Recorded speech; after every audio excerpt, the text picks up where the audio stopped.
Pikiran manusia adalah sebuah ruang tempat semua gagasan, proses mental dan visi dari seseorang untuk mempresentasikan dirinya kepada dunia luar. Ini adalah Ruang PC, sebuah podcast tentang gagasan dan visi yang ada, apapun itu, nyata atau tidak, Anda yang menilai. Saya PC adalah host Anda.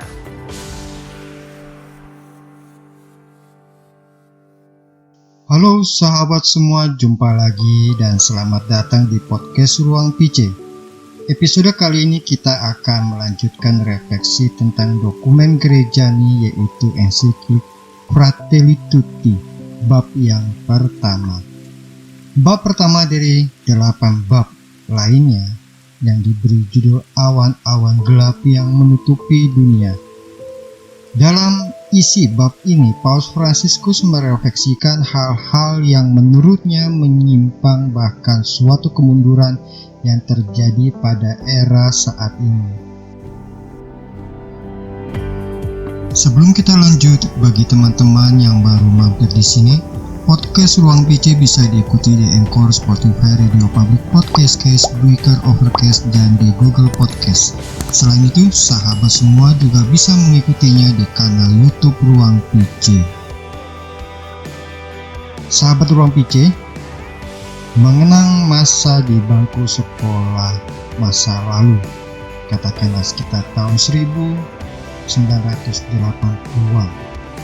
Kita belajar konsep-konsep demokrasi, kebenaran, dan diajarkan juga nilai-nilai kebajikan. Lalu kita belajar lagi saat kita hidup bersama di tengah masyarakat, yaitu hidup di dalam komunitas.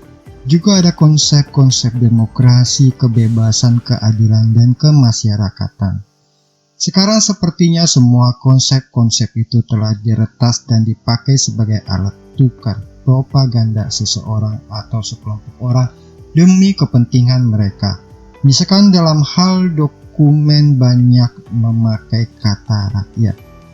Kalau saya pakai konteks Indonesia, maka rakyat selalu dipakai sebagai alat. Yang seharusnya rakyat menjadi subjek kesejahteraan, tapi nyatanya rakyat selalu dipakai sebagai alat untuk mencapai tujuan seseorang atau kelompok tertentu. Rakyat adalah alat tukar. Apa saja atas nama rakyat, padahal belum tentu rakyat yang dimaksud untuk dibela atau disejahterakan, melainkan hanya sebagai alat saja. Egoisme dan ketidakpedulian terhadap kesejahteraan bersama. Logika pasar yang melulu soal mencari keuntungan semata dan budaya pemborosan, culture of waste. Pasar bukan lagi tempat berjumpanya berbagai macam hal baik seperti budaya dan ekonomi. Saat ini pasar menjadi semakin homogen dan cenderung merugikan sebagian orang dan kelompok yang lebih lemah, yang akhirnya melahirkan persaingan yang tidak seimbang dan menyebabkan semakin terpuruknya ekonomi kelompok tertentu, yang akhirnya melahirkan pengangguran, rasisme, dan kemiskinan. Karena awan-awan gelap itu menyebabkan ketidaksamaan hak dan akibatnya akan melahirkan kembali bentuk baru perbudakan dan perdagangan manusia. Bapa Suci Paus Fransiskus menekankan semua hal ini adalah masalah global, maka membutuhkan pemikiran, solusi, dan tindakan secara global pula.